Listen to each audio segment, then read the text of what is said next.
Olá, está começando mais um Café com Letras. E no programa de hoje vamos conversar com o senhor Iracy Marin, ele que é autor de um livro sobre imigração polonesa. Já temos aqui o exemplar Imigrantes Poloneses Afundados no Mar Italiano.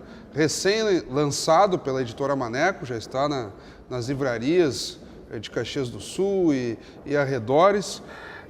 Senhor Marin, quero conversar já, ao mesmo tempo que lhe cumprimento, fazendo uma provocação. Por que esse título tão forte? Poloneses Afundados no Mar Italiano. É um prazer tê-lo conosco. Obrigado por esse momento.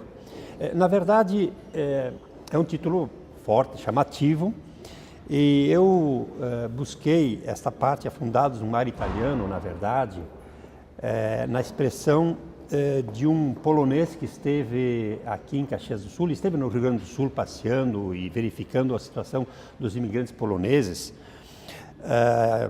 lá por 1890, em torno disso, chamado esse senhor de Stanisław Klobukowski, que ele expressa, num determinado momento, em 1896, o seguinte: fiquei sabendo que na colônia Caxias havia 20 famílias afundadas no mar italiano.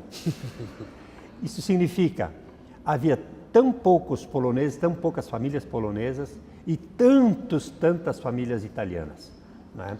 Por isso era um mar de italianos e alguns poloneses perdidos ali. Mas é uma questão basicamente quantitativa, porque quem tiver a oportunidade de ler o seu livro, a imigração começa em meados de 1875, quase que junto com os italianos, o período que os primeiros colonizadores italianos vêm para o Brasil, mas de fato as primeiras famílias ocupam o território, aí não vamos falar caxiense, o território serrano, digamos assim, porque vão pegar diversas colônias que havia naquele período. Então, poucas famílias ali, meados de 1877, 76, e aí, no século XX ainda são apenas 30 famílias, no que corresponderia a Caxias do Sul atualmente. Então, eu quero colocar o seguinte: era só quantitativa essa relação de polonês no chamado mar italiano, ou havia alguma rivalidade ou animosidade entre os povos? Não, na verdade não havia. Inicialmente não havia. Passou a haver posteriormente com os descendentes, né? Eu relato no livro situações de discriminação, né, que italianos e outros faziam contra os descendentes de poloneses, chamavam de polaquinhos, enfim, uma série de outros nomes e outras referências pejorativas, né? Hoje já não existe isso, mas existiu na história isso. Não no início. Lá nos primeiros momentos havia até digamos, um trabalho de aproximação, de ajuda, porque eles precisavam de ajuda mútua para sobreviver aqui. Então, você relatava a questão da vinda deles, os primeiros imigrantes poloneses. Efetivamente, os primeiros imigrantes poloneses que vieram ao Rio Grande do Sul vieram em 1875, pouco tempo depois que vieram os italianos para a Serra Gaúcha. Só para esclarecer, eu fiz a colocação de dados porque vocês vão fazendo passo a passo, no Rio Grande do Sul, depois na Serra, depois em Caxias do Sul. Então, quando eu colocava ali 76, 77, é mais pegando Caxias do Sul e imediações, né? Sim, é verdade. Então, em 1875 vieram para a colônia Condé, que foi a primeira colônia aberta na Serra, para onde vieram também os imigrantes italianos. Havia poloneses e suíços, mas ele já chegou a 700 mil quilômetros quadrados. Mas tem um determinado momento ali... Vamos lá? Aqui tá, meu microfone tá ok? Que eu estou esfregando aqui na cadeira, eu tenho medo de desligar. Tá ok? Tá. A gente abre aqui e vai direto na primeira. No que eu começar a conversar com ele, ela vai para aberta. Esse era o combinado, né? Tá tudo certo com ela? Tá. Beleza. Aqui, então. A sua câmera é aquela ali, tá? Ok. Aquela... Quando o senhor olha para ela, o senhor está conversando com quem está em casa. Ok. Pode olhar para ela quanto para mim, que o pessoal lhe acompanha. Não se preocupa com isso. Só não pode olhar para lá, por exemplo, que daí fica... Sim, fora de foco. Perde toda Tá? Ok. Vamos lá.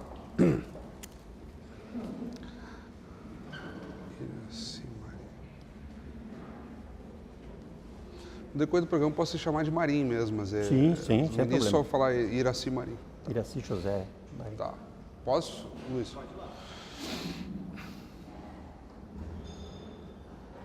Olá, está começando mais um Café com Letras. E no programa de hoje vamos conversar com o senhor Iraci Marim, ele que é autor de um livro sobre imigração polonesa. Já temos aqui o exemplar Imigrantes Poloneses Afundados no Mar Italiano. Recém-lançado pela editora Maneco, já está nas livrarias de Caxias do Sul e arredores. Senhor Marim, quero conversar já, ao mesmo tempo que lhe cumprimento, fazendo uma provocação.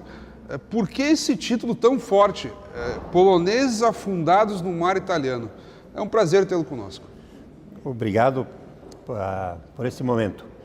Na verdade, é um título forte, chamativo, e eu busquei esta parte, Afundados no Mar Italiano, na verdade, na expressão de um polonês que esteve aqui em Caxias do Sul, esteve no Rio Grande do Sul passeando e verificando a situação dos imigrantes poloneses,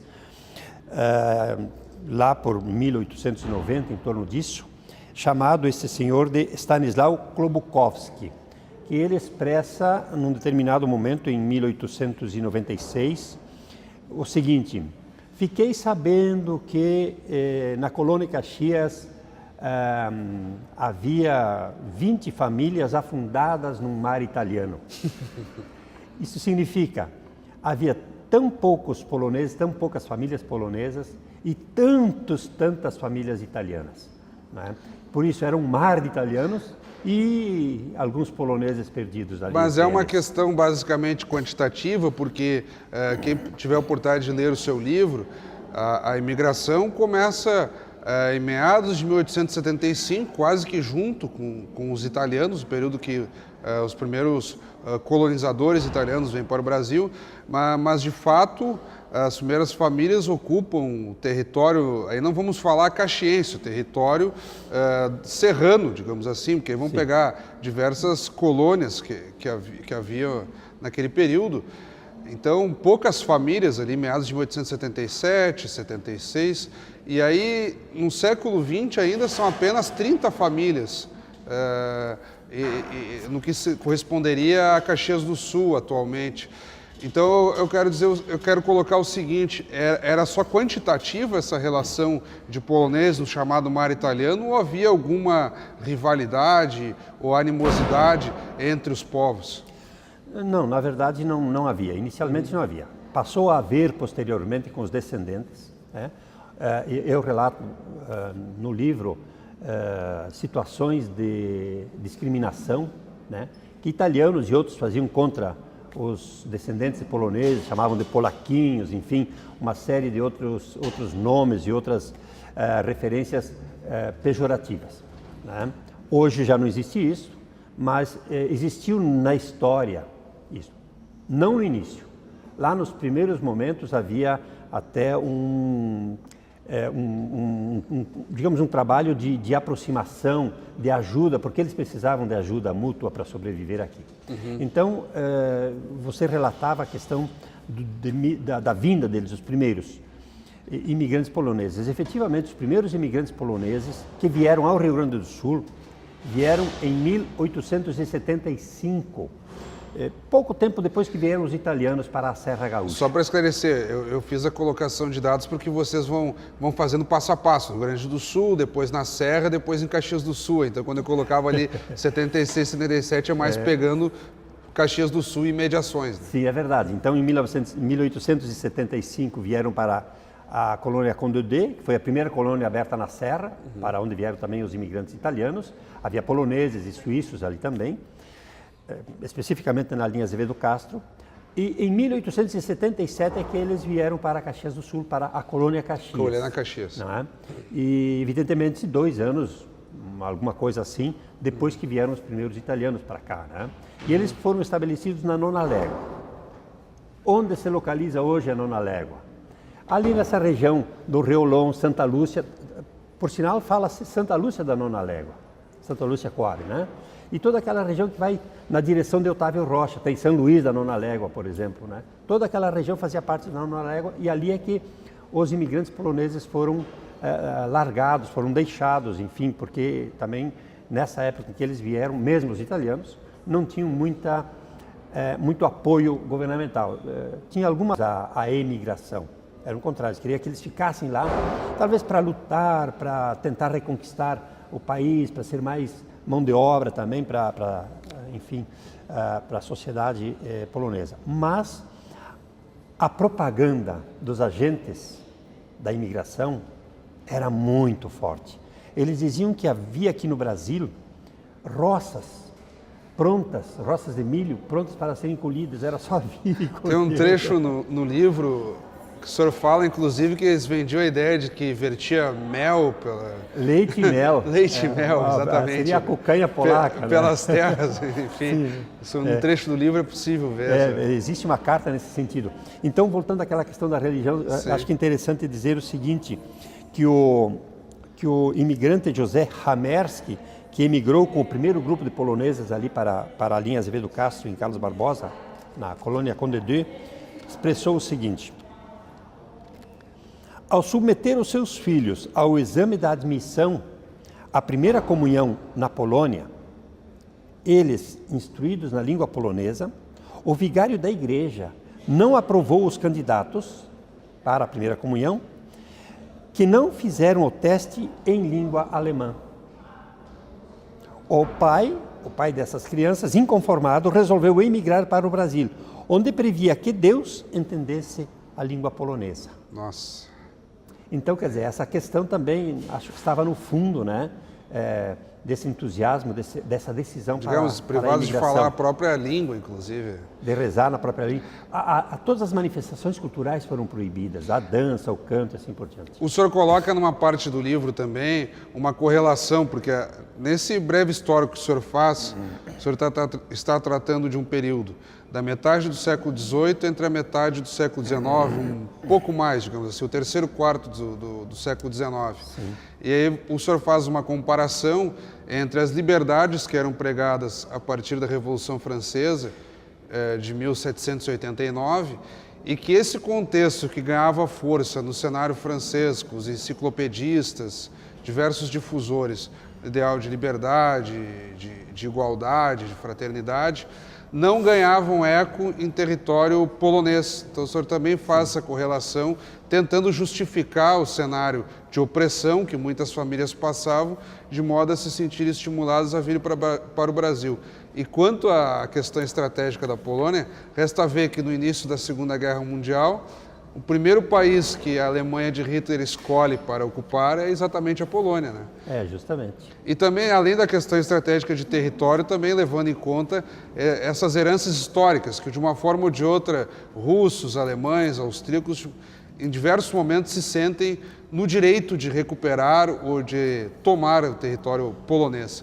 Eu queria recuperar com o senhor, já aqui em Caxias, ou pelo menos na Serra como um todo, como é que era a vida desses poloneses na questão da dedicação agrícola, o que plantavam, como é que era o cotidiano? Eu quero voltar só um pouquinho ao teu comentário muito bem feito anteriormente, no sentido de que, por exemplo, por que os padres católicos dificultavam ou não incentivavam a imigração? Porque lá na base, lá entre o povo, né, onde os padres tinham uma ingerência bastante grande e forte, lá se manteve a cultura. E foi por isso, por causa dessa obstinação do povo polonês, que eles conseguiram, depois de quase 5 ou praticamente 5 gerações, reaver o país. E depois, claro, teve outras peripécias, teve a Segunda Guerra, eles ficaram dominados pela União Soviética até 1989, quando então eles conseguiram lá a Terceira República com o auxílio do atual São João Paulo II, o Lech Walesa e tantos outros. Bom, com relação à questão que você coloca, eu diria assim, todos os imigrantes sofreram muito, por N razões evidentemente conhecidas. Mas os poloneses, eu penso, tiveram um sofrimento um pouquinho maior pelo seguinte: eles vieram de um país de relevo muito diferente do nosso ou daquele relevo que encontraram aqui. A Polônia é um país plano, é uma planície. Só o sul da Polônia tem algumas montanhas. O restante do país é plano, não tem pedras, não tem um mato e os animais ferozes que encontraram aqui depois. E então encontraram aqui, além desses animais ferozes, pedra, florestas e um relevo adverso, com montanhas. E eles realmente, a maior parte deles recebeu terras muito ruins. Até um autor chamado Wąsowski, no livro No Peral do Rio das Antas, coloca isso, que as piores terras, as sobras, foram oferecidas para os poloneses. Então, isso trouxe uma grande dificuldade para eles, para a sobrevivência. Por isso que o que eu relato aqui das experiências, das pesquisas que fiz, pode que daqui para frente, em algum outro momento, haja um avanço e uma diferenciação nesse aspecto, mas os imigrantes poloneses que vieram a Caxias do Sul, especificamente, não falando de outras regiões, especificamente aqui, não permaneceram aqui. O senhor chega a tratar que Caxias funciona mais como uma terra de passagem. Isto. Com famílias se consolidando um pouco mais aí em São Marcos e em Caxias do Sul, outros municípios. Eles ficaram algum tempo, não conseguiram sobreviver, provavelmente não conseguiram pagar a terra. O senhor até dedica um capítulo a falar os poloneses em São Marcos, né? Tem uma faixa. E aí eles saíram provavelmente para Casca, essa região do Casca, os de Caxias. São Marcos é uma situação um pouquinho diferenciada porque eles ficaram muitos anos em São Marcos. E o que basicamente, para quem está nos acompanhando, quais eram as culturas que eles desenvolviam do ponto de vista rural mesmo, na atividade agrícola? Na Polônia eles desenvolviam cereais, trigo, cevada, centeio, essas coisas, né? Grãos em geral, né? Além de beterraba, batata e tal. Aqui essas culturas não foram propícias, ou o terreno não era propício para isso, né? Então eles plantavam o quê? Aquilo que podiam plantar milho. Bom, o milho foi um pouco a defesa deles, porque com o milho eles podiam plantar dar comida para animais, podiam ter o porco, podiam ter a galinha, podiam ter, né, outros animais em função do milho. Mas o feijão, o fumo, enfim, o trigo não conseguiram plantar aqui em função das pedras, em função do relevo, etc. Então eles ficaram desanimados e decepcionados com esse tipo de situação. Em São Marcos, ficaram em torno de 15 a 20 anos, bem mais do que aqui. Mas também a partir de 1907, eles começaram a sair de lá, por N situações que não estão muito bem esclarecidas ainda. Mas saiu e iam para onde? Em geral, todos os poloneses e seus descendentes, de toda a Serra Gaúcha, Caxias, São Marcos, Bento Gonçalves, Carlos Barbosa, etc., iam ou para São Luís do Casca, hoje Casca, ou para a grande colônia Erechim, que começou em 1908. Mas em 1906 já havia colonos poloneses lá. E depois, então, também Guarani das Missões, também Ijuí, foram subindo. E aí depois, curiosamente, no que diz respeito a Caxias do Sul mesmo, o senhor relata que em meados dos anos 70, aí 1970, século XX, muitos que haviam já saído de Caxias do Sul, os descendentes retornam a Caxias pela questão industrial. O próprio desenvolvimento industrial caxiense atrai, então, migrantes, mas aí já dentro de um fluxo nacional, porque até hoje Caxias do Sul recebe pessoas dos mais diversos lugares que vêm trabalhar no município. Estamos um pouco além do nosso tempo, senhor Marinho. Eu gostaria que nesse encerramento o senhor colocasse como é que está a questão polonesa hoje no nosso município, como é que tem sido o cultivo das práticas, o folclore, que essas questões ganham muita ênfase no cenário local, sobretudo em período de festa da uva, com o desfile, com o culto, a tradição. A gente costuma ver as pessoas desfilando na Sinimbu com trajes típicos, enfim. Mas como é que tem sido, hoje em dia, o cultivo, a tradição polonesa em Caxias do Sul? Caxias do Sul, especificamente, tem em torno de 1% da população, talvez um pouco menos, não temos assim dados exatos, de descendentes poloneses. A atividade desenvolvida do ponto de vista das tradições, da cultura polonesa, se dá através principalmente da Braspol, que é a associação que reúne, congrega os descendentes de poloneses. Então, o que se faz? Se faz almoços anuais onde se cultiva, se mostra uma série de elementos da cultura polonesa, desde o artesanato, a dança, os trajes, a comida, a música e assim por diante. Na Festa da Uva também é um momento forte, né, onde nós temos boa visibilidade. Aí das mais diversas etnias que estão no nosso município, né? Isso é muito sim, bacana. além de todas as demais, sem dúvida nenhuma, né? E nós fazemos encontros em escolas, nós temos aulas de língua polonesa, nós temos encontros ali no Ponto de Cultura Casa das Etnias com a etnia polonesa, desenvolvendo todas essas características da cultura polonesa e a sua simbologia, que é muito forte, é muito bonita. E eu estive 2 vezes na Polônia, eu e minha esposa estivemos 2 vezes na Polônia, e muita gente já esteve aqui de Caxias do Sul, lá na Polônia, e é um país encantador, o povo é muito querido, e a gente percebe como é forte a simbologia, e esta não pode ser perdida, porque se nós perdermos a alma, nós perdemos tudo. Senhor Marinho, até nesse encerramento destacar que o senhor propriamente não é descendente polonês, a sua esposa. É verdade. E aí o interesse pela cultura ele fez cultivar e consagrar nesse livro, que recomendamos mais uma vez para quem tiver interesse em ler. Então, Imigrantes Poloneses Afundados no Mar Italiano, senhor Iracy Marinho, nosso entrevistado de hoje. Foi um prazer conversar com o senhor. Muito obrigado. Nós é que lhe agradecemos mais uma vez. Conversamos então com o escritor Iracy Marinho, fez o livro sobre imigração polonesa. Obrigado pela audiência, continue acompanhando a nossa programação e até o nosso próximo encontro.